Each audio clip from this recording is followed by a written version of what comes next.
नमस्कार। आज हम भारतीय इतिहास के एक बहुत ही अहम दौर पर बात करने वाले हैं। हाँ बिल्कुल। 1885 से 1947 तक का जो राष्ट्रीय आंदोलन है, मतलब वो समय जिसने आज के भारत की शक्ल तय की। सही कहा। और हमारे पास एक YouTube वीडियो का सार है जिसमें ये पूरा सफर एक तरह से समेटा गया है। अच्छा। तो कोशिश यही रहेगी कि इस लंबी कहानी के जो सबसे जरूरी मोड़ हैं, जो बड़े किरदार हैं, उनके फैसले, उनको थोड़ा सहल करके समझें। हाँ, मतलब सिर्फ रटना नहीं कि कब क्या हुआ, बल्कि क्यों हुआ और उसका असर क्या हुआ। बिल्कुल। तो चलिए शुरू करते हैं कांग्रेस की स्थापना से और देखते हैं कि ये कहानी हमें आज़ादी और फिर विभाजन तक कैसे ले जाती है। ठीक है। तो कहानी शुरू होती है 1885 में। इंडियन नेशनल कांग्रेस बनती है। और दिलचस्प बात यह है कि इसे शुरू करने वाले एक अंग्रेज थे, रिटायर्ड अफसर एओ ह्यूम। हाँ, ये बात थोड़ी अजीब लगती है। और उस वक्त वाइस रॉय थे लॉर्ड डफरिन। कहा जाता है कि अंग्रेजों के लिए ये एक तरह का सेफ्टी वॉल था। सेफ्टी वॉल्व मतलब ये कि जो भारतीयों में गुस्सा पनप रहा है वो एक मंच के जरिए कंट्रोल्ड तरीके से बाहर निकल जाए, सीधे टकराव की नौबत ना आए। अच्छा, तो शुरुआत में शायद मकसद कुछ और था, लेकिन फिर यही कांग्रेस आज़ादी की लड़ाई का सबसे बड़ा चेहरा बन गई। ये कैसे हुआ? हाँ बिल्कुल। वक्त के साथ इसका रूप बदला। पहले तो नाम भी इंडियन नेशनल यूनियन था। ओह अच्छा। हाँ, दादा भाई नौरोजी ने इसे इंडियन नेशनल कांग्रेस नाम दिया। धीरे धीरे इसमें भारतीय नेता जुड़ते गए और इसका एजेंडा बदलता गया। जैसे पहले अध्यक्ष कौन थे? व्योमेश चंद्र बनर्जी। पहले मुस्लिम अध्यक्ष बने बदरुद्दीन तैयब जी। और जॉर्ज यूल पहले यूरोपियन अध्यक्ष थे। तो मतलब शुरुआत से ही कोशिश थी सबको साथ लाने की। हाँ, ये दिखता है। और महिलाओं की भूमिका भी देखिए। कादम्बिनी गांगुली ने पहली बार अधिवेशन को संबोधित किया। और एनी बेसेंट पहली महिला अध्यक्ष बनी। हाँ, एनी बेसेंट। और फिर बाद में सरोजनी नायडू भी बनी पहली भारतीय महिला अध्यक्ष। बिल्कुल। और एक और छोटी सी पर दिलचस्प बात 1896 की है, कलकत्ता अधिवेशन। हाँ। वहां बंकिम चंद्र चटर्जी का लिखा वंदे मातरम पहली बार गाया गया। उस वक्त अध्यक्ष थे रहमतुल्लाह सयानी। वंदे मातरम। अच्छा, तो वो 1896 में पहली बार गाया गया था कांग्रेस के मंच पर। हाँ, ये छोटी छोटी चीजें दिखाती हैं कि कैसे राष्ट्रीय भावना धीरे धीरे बन रही थी। फिर कहानी में एक बड़ा मोड़ आता है 1905 में, बंगाल का विभाजन। हाँ, लॉर्ड कर्जन। उन्होंने तो कहा था कि बंगाल बहुत बड़ा है, प्रशासन ठीक से नहीं हो पा रहा है, इसलिए बांट रहे हैं। क्या यही सच था? नहीं, वो तो बहाना था। असली मकसद तो कुछ और ही था। बंगाल उस समय राष्ट्रवाद का गढ़ बन रहा था। अच्छा। और वहाँ हिंदू मुस्लिम एकता भी काफी मजबूत थी। अंग्रेजों को यही बात खटक रही थी। तो उन्होंने बांट दिया। हाँ, पूर्वी बंगाल जो मुस्लिम मेजॉरिटी वाला इलाका था, आज का बांग्लादेश और असम का कुछ हिस्सा, और पश्चिमी बंगाल हिंदू मेजॉरिटी वाला, जिसमें बंगाल, बिहार, उड़ीसा थे। और ये लागू कब हुआ? 16 अक्टूबर 1905 को। और इसका विरोध भी जबरदस्त हुआ। हाँ, सुना है। शोक दिवस मनाया गया था। हाँ। लोगों ने उपवास रखे, जुलूस निकाले। और रविंद्रनाथ टैगोर के कहने पर हिंदू मुस्लिम एकता दिखाने के लिए रक्षा बंधन दिवस भी मनाया गया। रक्षा बंधन दिवस, ये तो कमाल की बात है। हाँ, लोगों ने एक दूसरे को राखी बांधी एकता दिखाने के लिए। और इसी माहौल में टैगोर ने आमार सोनार बांग्ला लिखा, जो आज बांग्लादेश का राष्ट्रगान है। बिल्कुल। सोचिए, एक ही व्यक्ति ने 2 देशों के राष्ट्रगान लिखे। सच में अद्भुत है। अच्छा, तो विभाजन के बाद क्या हुआ? एक और अहम घटना हुई 1906 में। मुस्लिम लीग बनी। हाँ, मुस्लिम लीग ये कैसे बनी? आगा खां के नेतृत्व में कुछ मुस्लिम नेता वाइसरॉय लॉर्ड मिंटो से मिले शिमला में। और उन्होंने मुसलमानों के लिए अलग चुनावी सिस्टम की मांग की, सेपरेट इलेक्टोरेट। अलग चुनावी सिस्टम मतलब ये कि कुछ सीटें मुसलमानों के लिए रिजर्व होंगी और उन पर मुस्लिम उम्मीदवार को सिर्फ मुस्लिम वोटर ही चुनेंगे। ओह अच्छा, ये मांग रखी गई और फिर लीग की स्थापना हुई। हाँ, ढाका में आगा खान, ढाका के नवाब सलीमुल्लाह खान और नवाब मोहसिनुल मुल्क ने मिलकर इसकी स्थापना की। और जिन्ना, मोहम्मद अली जिन्ना का क्या रोल था इसमें? ये दिलचस्प है। जिन्ना इसके फाउंडिंग मेंबर्स में नहीं थे, वो तो 1913 में इससे जुड़े। अच्छा, ये जानकारी अहम है। तो एक तरफ मुस्लिम लीग बन रही थी और कांग्रेस का क्या हाल था? कांग्रेस में खुद फूट पड़ गई 1907 में, सूरत अधिवेशन। हाँ, सूरत स्प्लिट, नरम दल और गरम दल। बिल्कुल। नरम दल वाले नेता थे जो अंग्रेजों से बातचीत, अर्जी, रिक्वेस्ट के जरिए सुधार चाहते थे, जैसे दादा भाई नौरोजी, फिरोज शाह मेहता। और गरम दल वाले? वो ज्यादा एक्टिव तरीके चाहते थे, बहिष्कार, प्रदर्शन। लाल बाल पाल का नाम तो सुना ही होगा। हाँ, लाला लाजपत राय, बाल गंगाधर तिलक, बिपिन चंद्र पाल और अरविंद घोष भी, ये लोग गरम दल में थे। तो सूरत में कांग्रेस 2 हिस्सों में बंट गई। उस वक्त अध्यक्ष रास बिहारी घोष थे। इसी दौरान वो क्रांतिकारी गतिविधियां भी चल रही थी ना? हाँ बिल्कुल, जैसे 1908 में खुदीराम बोस को फांसी हुई। खुदीराम बोस, बहुत कम उम्र थी उनकी शायद। हाँ, महज 18 साल। उन पर मुजफ्फरपुर के जज किंग्सफोर्ड पर बम फेंकने की साजिश का आरोप था। ये दिखाता है कि युवाओं में कितना गुस्सा था। लेकिन अंग्रेजों को बंगाल विभाजन वापस लेना पड़ा था ना? हाँ, 1911 में लगातार विरोध चल रहा था, स्वदेशी आंदोलन का दबाव था, तो उन्हें झुकना पड़ा। ये एक बड़ी जीत थी आंदोलन की। और राजधानी भी बदली थी इसी साल। हाँ, कलकत्ता से दिल्ली लाने का ऐलान हुआ। और फिर 1913 में एक और चीज हुई, गदर पार्टी बनी। गदर पार्टी, ये कहाँ बनी? अमेरिका में, सैन फ्रांसिस्को में। लाला हरदयाल, सोहन सिंह भकना जैसे नेताओं ने इसे शुरू किया, विदेशों में बसे भारतीयों को आजादी की लड़ाई से जोड़ने के लिए। अच्छा, फिर 1914 आ गया, पहला विश्व युद्ध। हाँ, फर्स्ट वर्ल्ड वॉर। और इसने माहौल एकदम बदल दिया। कैसे? और इसी वक्त गांधी जी भी लौटे थे, शायद वाला सार्जेंट भी कहा गया था। हाँ, कुछ लोग कहते थे। फिर 1916 तो काफी हलचल वाला साल रहा। Lucknow Pact, Home Rule League. हाँ, बहुत कुछ हुआ। लखनऊ अधिवेशन में पहली बात तो ये कि कांग्रेस के नरम दल और गरम दल फिर से एक हो गए। अच्छा, जो सूरत में अलग हुए थे? हाँ, वो फिर एक हो गए। अंबिका चरण मजूमदार अध्यक्ष थे। दूसरी बड़ी बात हुई कांग्रेस और मुस्लिम लीग के बीच समझौता, लखनऊ पैक्ट। कांग्रेस लीग समझौता, ये क्यों हुआ? दोनों ने मिलकर सरकार से सुधारों की मांग करने का फैसला किया। और इसी साल 2 होम रूल लीग भी बनी। हाँ, एनी बेसेंट और तिलक की। बिल्कुल, एनी बेसेंट ने मद्रास में और बाल गंगाधर तिलक ने पुणे में। इनका मकसद था होम रूल, यानी स्वशासन के लिए लोगों को तैयार करना, जनमत बनाना। और फिर अगले ही साल 1917 में गांधी जी एक्शन में आए, चंपारण सत्याग्रह। हाँ, ये गांधी जी का भारत में पहला बड़ा सत्याग्रह था, बिहार के चंपारण में। किस लिए था ये? वहां नील किसानों पर जुल्म हो रहा था, तिनकठिया सिस्टम था। मतलब उन्हें अपनी जमीन के 3/20 हिस्से पर नील उगाना ही पड़ता था, भले ही नुकसान हो। ओ। राजकुमार शुक्ल नाम के किसान नेता थे, वो गांधी जी को वहां ले गए। गांधी जी ने सत्याग्रह किया और अंग्रेजों को झुकना पड़ा। तो ये सफल रहा? हाँ, बिल्कुल सफल रहा। और कहते हैं इसी आंदोलन के बाद रविंद्रनाथ टैगोर ने उन्हें महात्मा कहा था। अच्छा, तो महात्मा की उपाधि चंपारण के बाद मिली? हाँ, और इसने ये भी दिखाया कि बिना हिंसा के भी अंग्रेजों से अपनी बात मनवाई जा सकती है। फिर अगले साल भी गांधी जी ने आंदोलन किए, अहमदाबाद और खेड़ा में। हाँ, 1918 में अहमदाबाद में मिल मजदूरों के बोनस का मामला था और खेड़ा गुजरात में फसल खराब हो गई थी, तो किसान लगान माफी चाहते थे। ये दोनों भी सफल रहे। तो इन शुरुआती सफलताओं ने गांधी जी को एक बड़ा नेता बना दिया। बिल्कुल, देश भर में उनकी पहचान बन गई। उनकी सत्याग्रह की तकनीक काम कर रही थी। लेकिन फिर 1919 आया, रॉलेट एक्ट, जलियांवाला बाग, बहुत बुरा साल था ये। हाँ, बहुत ही दुखद। विश्व युद्ध खत्म हुआ तो भारतीयों को उम्मीद थी कि कुछ अच्छा होगा, कुछ अधिकार मिलेंगे, पर अंग्रेज लाए रॉलेट एक्ट। काला कानून। हाँ, काला कानून ही कहते थे इसे। बिना अपील, बिना वकील, बिना दलील का कानून। मतलब सरकार शक के आधार पर किसी को भी पकड़कर जेल में डाल सकती थी। इसका मकसद क्या था? जो राष्ट्रवादी आंदोलन तेज हो रहा था, उसे कुचलना। और इसी के विरोध में वो जलियांवाला बाग वाली घटना हुई। हाँ, पंजाब में इस एक्ट का बहुत विरोध हो रहा था।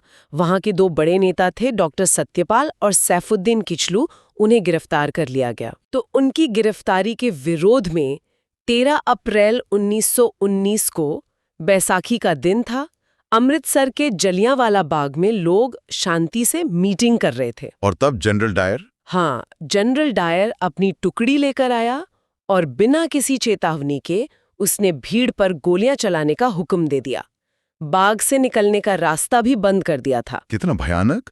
कितने लोग मारे गए थे? सरकारी आंकड़ा तो 379 बताता है, पर असल में माना जाता है कि 1000 से 1500 लोग मारे गए थे। बच्चे, बूढ़े, औरतें, सब। रोंगटे खड़े हो जाते हैं सोचकर। उस वक्त वाइसराय कौन था? Lord Chelmsford. इस घटना ने पूरे देश को हिलाकर रख दिया। और इसी साल एक और आंदोलन शुरू हुआ था, खिलाफत आंदोलन? हाँ, खिलाफत आंदोलन। इसका भारत की आजादी से सीधा वास्ता नहीं था, पर यह जुड़ गया। कैसे? मामला तुर्की का था। पहले विश्व युद्ध में तुर्की हार गया था। वहां के सुल्तान को मुसलमान अपना खलीफा यानी धार्मिक नेता मानते थे। अंग्रेज खलीफा का पद खत्म करना चाहते थे। अच्छा। तो भारत के मुसलमान इससे नाराज थे। अली बंधु थे, शौकत अली, मोहम्मद अली। उन्होंने ये आंदोलन शुरू किया। और गांधी जी ने इसका समर्थन क्यों किया? गांधी जी को लगा कि ये हिंदू मुस्लिम एकता बढ़ाने का और मुसलमानों को राष्ट्रीय आंदोलन से जोड़ने का एक अच्छा मौका है। अच्छा, तो इन सब घटनाओं के बाद माहौल बहुत गर्म हो गया होगा? बिल्कुल।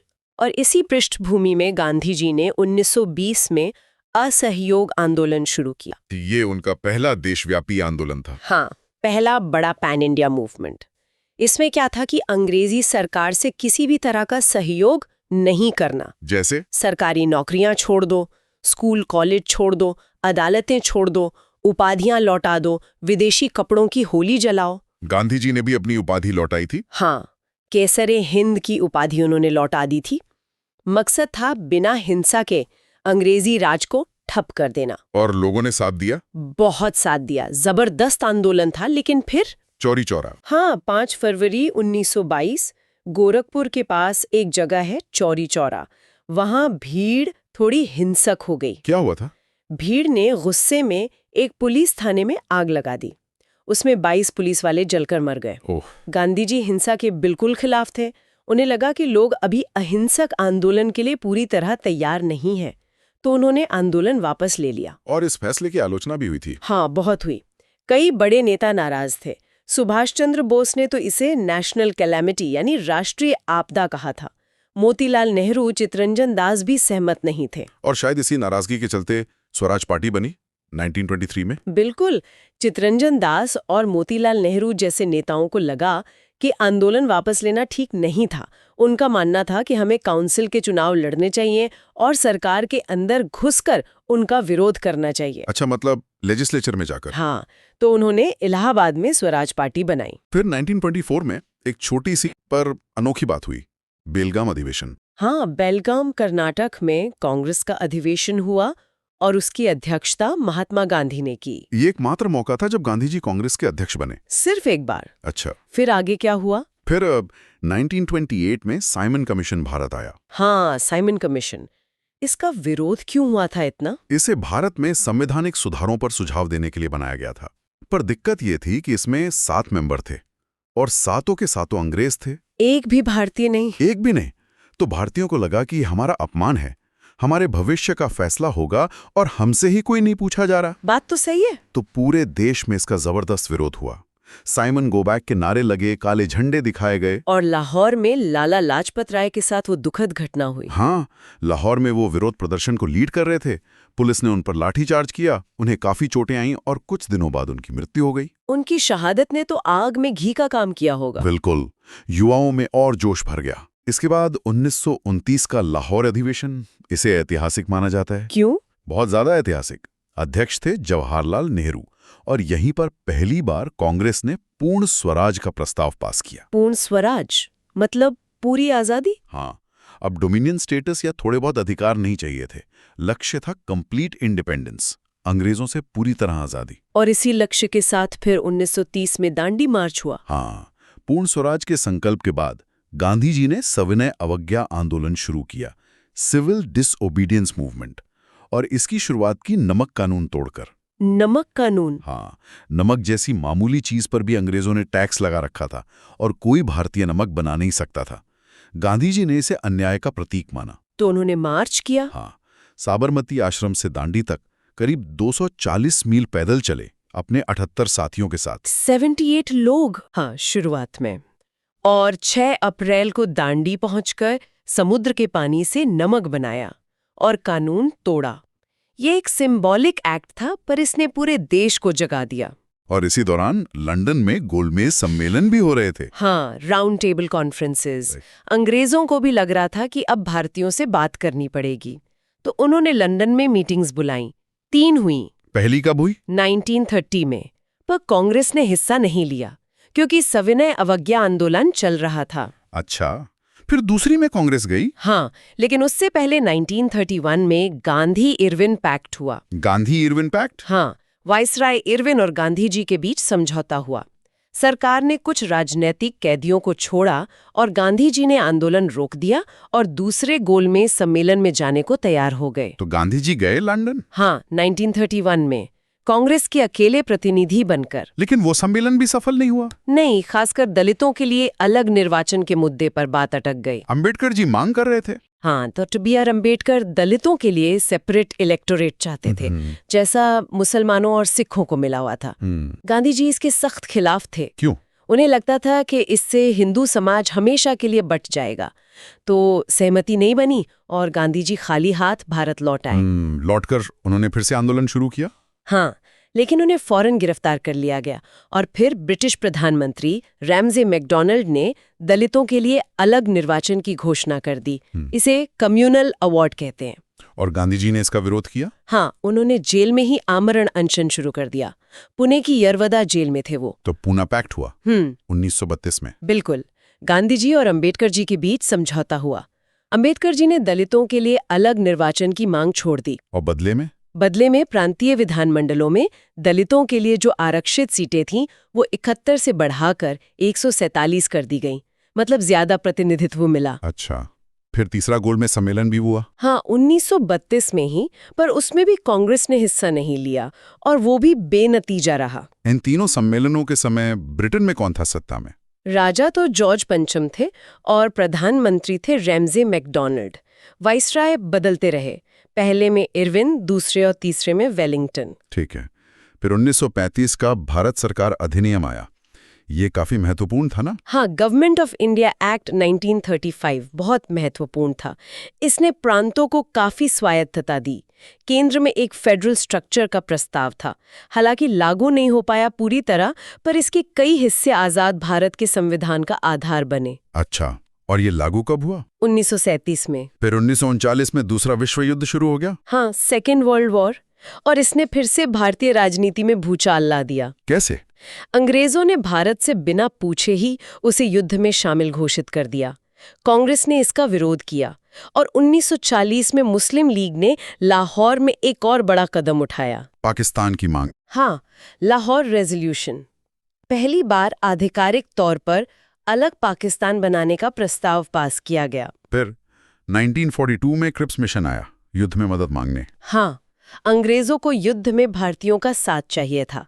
सर स्टाफर्ड क्रिप्स एक प्रस्ताव लेकर आए। क्या था प्रस्ताव में? युद्ध के बाद भारत को डोमिनियन स्टेटस देने का वादा था और एक संविधान सभा बनाने की बात थी, पर कांग्रेस ने इसे ठुकरा दिया। क्यों?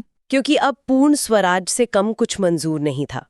गांधी जी ने इसे पोस्ट डेटेड चेक कहा था, मतलब ऐसा चेक जिसकी तारीख निकल चुकी है। अंग्रेजों पर भरोसा भी कम हो गया था। और इसी के बाद गांधी जी ने भारत छोड़ो का नारा दिया। हाँ, अगस्त 1942 में भारत छोड़ो आंदोलन, क्विट इंडिया मूवमेंट, इसे अगस्त क्रांति भी कहते हैं। और करो या मरो का नारा भी इसी वक्त दिया था। हाँ, गांधी जी ने कहा था करो या मरो, मतलब या तो आजादी हासिल करो या इस कोशिश में जान दे दो। अंग्रेजों ने क्या किया? उन्होंने फॉरेन एक्शन लिया। ऑपरेशन जीरो आर चलाकर गांधी जी समेत सारे बड़े नेताओं को रातों रात गिरफ्तार कर लिया।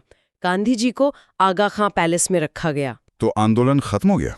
नहीं, यही इस आंदोलन की खास बात थी। बड़े नेता जेल में थे, पर दूसरी लाइन के नेताओं ने और आम जनता ने खुद ही आंदोलन को आगे बढ़ाया। कई जगह हिंसक घटनाएं भी हुईं। ये आज़ादी की लड़ाई का सबसे बड़ा जन आंदोलन साबित हुआ। फिर युद्ध खत्म होने के बाद आज़ादी की बात तेज हुई होगी? हाँ, बिल्कुल। 1945 में युद्ध खत्म हुआ। उसी साल शिमला में एक कॉन्फ्रेंस हुई, पर वो फेल हो गई। फिर 1946 में ब्रिटेन में लेबर पार्टी की सरकार आई, जो भारत को आज़ादी देने के पक्ष में थी। उन्होंने कैबिनेट मिशन भेजा। कैबिनेट मिशन का क्या काम था? 2 मुख्य काम थे। एक तो भारत का संविधान बनाने के लिए एक संविधान सभा का गठन करना, और दूसरा सत्ता ट्रांसफर का तरीका तय करना, मतलब अंतरिम सरकार बनाना। और क्या ये सफल रहा? हाँ, संविधान सभा तो बन गई, लेकिन कांग्रेस और मुस्लिम लीग के बीच सरकार बनाने पर सहमति नहीं बन पाई। माहौल बिगड़ता गया। और फिर 1947 में माउंटबेटन आए। हाँ, लॉर्ड माउंटबेटन, वो भारत के आखिरी वाइसराय बनकर आए। उनका काम था जल्दी से जल्दी सत्ता सौंपना। और उन्होंने ही विभाजन का फैसला किया। उन्होंने आकर हालात देखे, कांग्रेस और लीग के नेताओं से बात की और वो इस नतीजे पर पहुंचे कि अब बंटवारा टाला नहीं जा सकता। बहुत ज्यादा हिंसा हो रही थी। तो माउंटबेटन प्लान आया। हाँ, माउंटबेटन प्लान, जिसके तहत तय हुआ कि भारत का विभाजन होगा। भारत और पाकिस्तान नाम के 2 देश बनेंगे। और पाकिस्तान के 2 हिस्से थे। हाँ, पश्चिमी पाकिस्तान, जो आज का पाकिस्तान है, और पूर्वी पाकिस्तान, जो बाद में बांग्लादेश बना। और 15 अगस्त 1947 को भारत आज़ाद हो गया।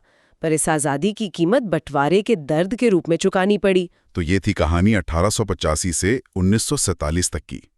कांग्रेस की स्थापना से लेकर आज़ादी और विभाजन तक। क्या सफ़र था, कितने उतार चढ़ाव। वाकई 62 साल का लंबा संघर्ष।